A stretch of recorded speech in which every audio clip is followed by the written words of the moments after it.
नमस्कार दोस्तों। आज देखिए साथियों, बहुत ही शानदार टॉपिक है अधिगम वक्र। और पीछे की परीक्षाओं में अगर देखा जाए तो इसमें से क्वेश्चन आए हुए हैं। 2022 की ही बात कर लीजिए आप, रेट 2022, उसमें इसमें से एक प्रश्न आया था। अगर आपने पीछे का पेपर नहीं देखा है तो देख लीजिएगा आराम से। उसमें इसमें से प्रश्न आया हुआ है। तो अच्छे से पढ़ें इस टॉपिक को, पूरा वीडियो देखिएगा साथियों। अधिगम वक्र कहेंगे किसको साथियों?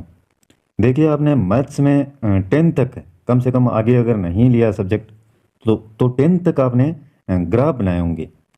ग्राफ में साथियों इस प्रकार से या इस प्रकार से आपने रेखाएं खींची होंगी।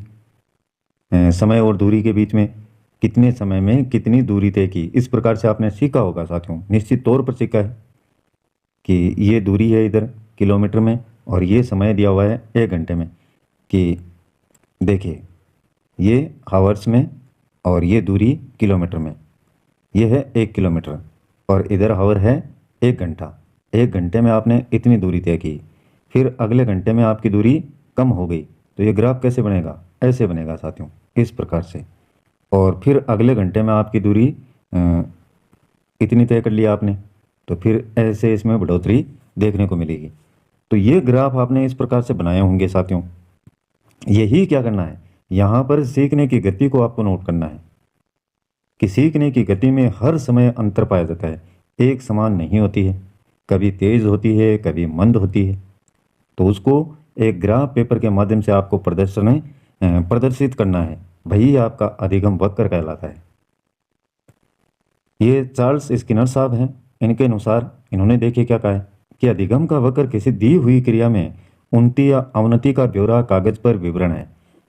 वैसे नहीं पूछेगा, लेकिन यहाँ से अगर इस परिभाषा को उठा लेता है एग्जामिनर, तो आप कैसे ध्यान में रखेंगे?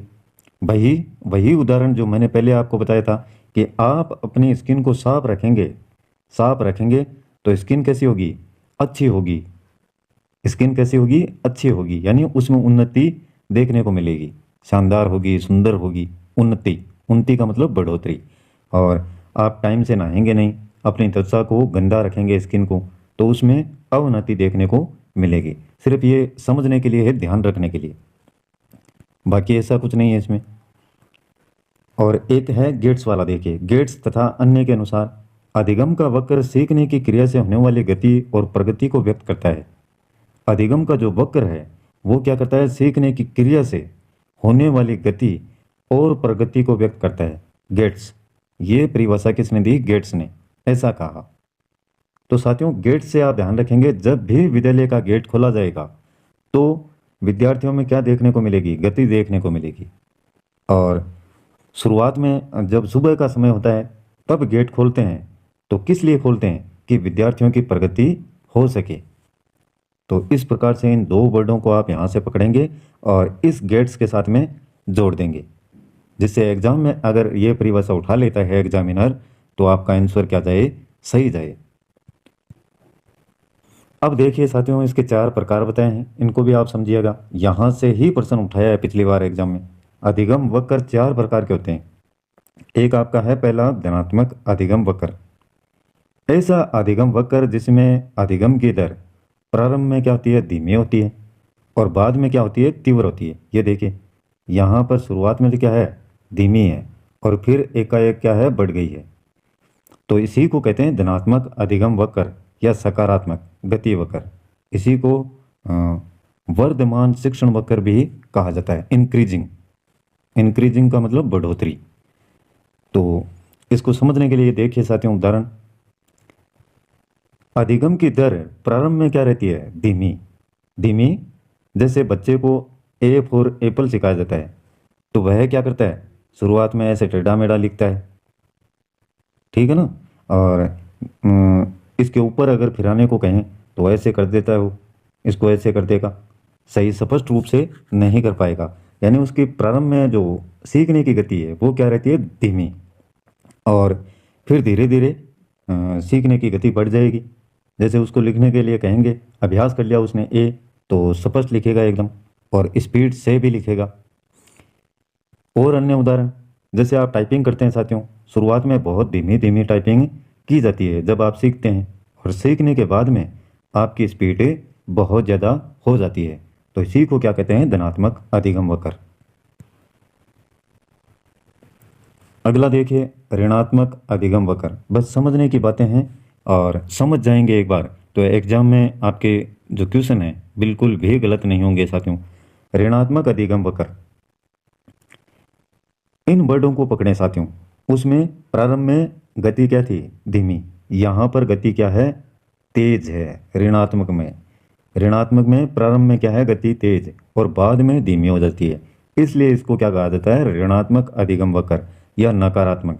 पहले तेज थी और फिर धीरे धीरे क्या है, नकारात्मकता की तरफ जा रहा है ना, कमजोर हो रहा है धीरे धीरे। तो ये क्या है, ऋणात्मक या नकारात्मक, नेगेटिविटी गति वक्र। हास, डिक्रीजिंग, हाश निष्पादन वक्र भी इसको कहा जाता है। तो ये ध्यान में रखें, नाम इससे भी पूछ सकता है साथियों, नकारात्मक इससे भी पूछ सकता है। कैसे सीखेंगे साथियों इसको, जैसे आपकी क्लास शुरू हुई, आप पढ़ने जब बैठे, क्लास शुरू हुई 1 2 3 तक, मान लीजिए 3 क्लासों तक है, आप इतने एक्टिव रहते हैं साथियों, हर चीज़ को पकड़ लेते हैं, यानी एकदम सक्रिय रहते हैं आप। ये वीडियो ही देख लीजिए, शुरुआत में जितने एक्टिव रहते हैं लास्ट तक आप उतने नहीं रह पाते हैं, जब तक उसमें बीच में रोचकता पैदा ना की जाए। और लास्ट क्लास तक आते आते आप इतने थक जाते हैं बुरी तरीके से कि सर को कहने लग जाते हैं, सर आज तो मन नहीं कर रहा है मेरा पढ़ने का, या कुछ कहानियों के लिए उनको कहते हैं। ऐसा आपने किया भी होगा। यही इसमें है। इस अधिगम में कभी कभी थकान, अनिच्छा, यानी आपकी इच्छा नहीं होती है, आदि कारणों से भी हास होना प्रारंभ हो जाता है। तो इससे सीखेंगे ऋणात्मक अधिगम वक्र। तीसरा आपका है समान सरल रेखीय अधिगम वक्र। ये बहुत ही कम देखने को मिलता है साथियों। ऐसा अधिगम वक्र जिसमें अधिगम की दर सदैव समान गति से बढ़ती है, सरल रेखीय अधिगम वक्र या समान निष्पादन वक्र कहलाता है। ये बहुत ही कम देखने को मिलता है। क्यों मिलता है साथियों, क्योंकि बहुत ही कम विद्यार्थी इस प्रकार के होते हैं जो अपनी लय को बरकरार रख पाते हैं, सीखने की जो गति है उसको।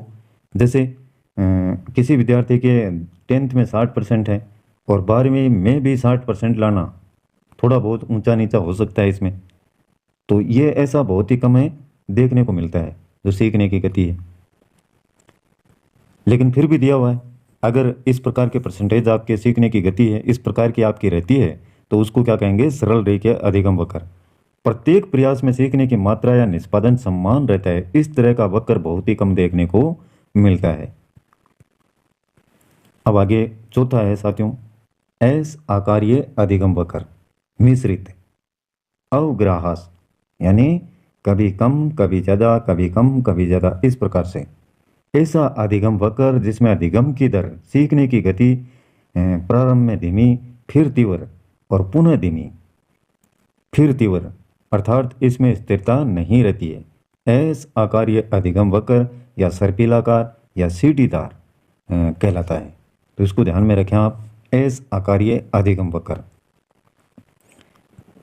ये 4 हैं साथियों। इसके बाद में आपका अधिगम पठार, ये भी बहुत इंपॉर्टेंट है, इसी से जुड़ा हुआ है। अधिगम पठार कब होता है, देखिए जब अधिगम की दर में लंबे समय तक स्थिरता की स्थिति हो, अर्थात ना तो अधिगम वक्र में चढ़ाव हो यानी उन्नति हो रही हो, और ना ही अधिगम वक्र में उतार यानी अवनति आ रहा है, तो इस स्थिरता को क्या कहेंगे, अधिगम पठार कहते हैं। यानी न तो विद्यार्थी ज़्यादा सीख पा रहा है और ना ही उससे कम सीख पा रहा है, तो इस प्रकार की स्थिति क्या कहलाती है, अधिगम पठार कहलाती है। और अधिगम पठार के ये कारण है कुछ, कि विषय रुचि का अभाव, विषय में जो रुचि है, रोचकता है, वो नहीं है। थकान, मानसिक अस्वस्थता, सीखने की अनुचित विधि है, व्यवधान व प्रेरणा का अभाव, उत्साहहीनता व नकारात्मक कारक जैसे आलस है, ध्यान भंग है। तो ये कई कारण हैं अधिगम पठार के, इनको आपको ध्यान में रखना है। क्यों, इसलिए कि अधिगम पठार से आप क्या समझते हैं, इनमें से एक कारण दे दिया जाए, बाकी सभी अच्छे अच्छे दे दिए जाएं, या किसी भी प्रकार से बना सकता है एग्जामिनर। तो ये आपके ध्यान में रहेंगे तो आराम से आप प्रश्न को कर पाएंगे। यह अधिगम के अन्य सिद्धांत हैं साथियों। समरूप तथ्यों का सिद्धांत है थार्नडाइक के द्वारा। सामान्य व विशिष्ट तत्वों का सिद्धांत स्पेयरमैन के द्वारा। संयोजनवाद का सिद्धांत थार्नडाइक के द्वारा। स्थानांतरण का सिद्धांत थार्नडाइक के द्वारा। इनको आप एक दो बार पढ़ेंगे तो याद हो जाएंगे साथियों। ये अवयववादी सिद्धांत कोलर कोपका और वर्दीमर के द्वारा। आदर्शों एवं मूल्यों का सिद्धांत W.C. बागले। ये जो सिद्धांत है साथियों मैं कभी भी नहीं भूलता हूँ इसको। कारण क्या है इसका? ये जो बागले है मैं इसको इस प्रकार से याद रखा कि एक हमारी दुकान है और उस पर बागले नाम का व्यक्ति है। बागले नाम का व्यक्ति, और उससे कोई भी सामान हम खरीदते हैं तो उसके वह मूल्य लगाता है। क्या लगाता है? मूल्य। तो इस प्रकार से आप भी ध्यान में रखें कि बागले नाम का एक दुकानदार है और उससे वस्तु खरीदते हैं तो वह मूल्य लेता है उसका। मूल्यों का सिद्धांत। आदर्श, और जब कभी हम टाइम पर पैसे नहीं दे पाते हैं तो वह आदर्श व्यवहार दिखाता है। इस प्रकार से सामान्यकरण का सिद्धांत चार्ल्स जूटे। तो ये हैं कुछ 6-7 अधिगम के अन्य सिद्धांत हैं, इनको भी आप ध्यान में रखें। डायरेक्ट अगर प्रश्न पूछेगा या मिलान वाला तो उसमें आपको इनके अगर ये मनोवैज्ञानिक ध्यान में रहेंगे तो आप आराम से कर पाएंगे। एक दो बार इनको पढ़ते याद हो जाएंगे और आप फिर अपने रफ कॉपी में जैसे इनका नाम लिख लिया, ये लिख करके और फिर अपने आप सोच के विचार के इनके नाम लिखने का प्रयास कीजिएगा कि मेरे को आते हैं या नहीं आते। स्थानांतरण का सिद्धांत नाम लिखा हुआ है तो आप लिखेंगे वहाँ पर थार्नडाइक। ये तो आप, मैं गारंटी लेता हूँ, कभी नहीं भूलेंगे आप। बागले से आपके मूल्य ध्यान में आएगा और उसका व्यवहार कैसा था? आदर्श। तो ये टॉपिक है साथियों। कल कोई नया टॉपिक होगा फिर। आज बस इतना ही। पसंद आए तो लाइक कीजिएगा। जय हिंद।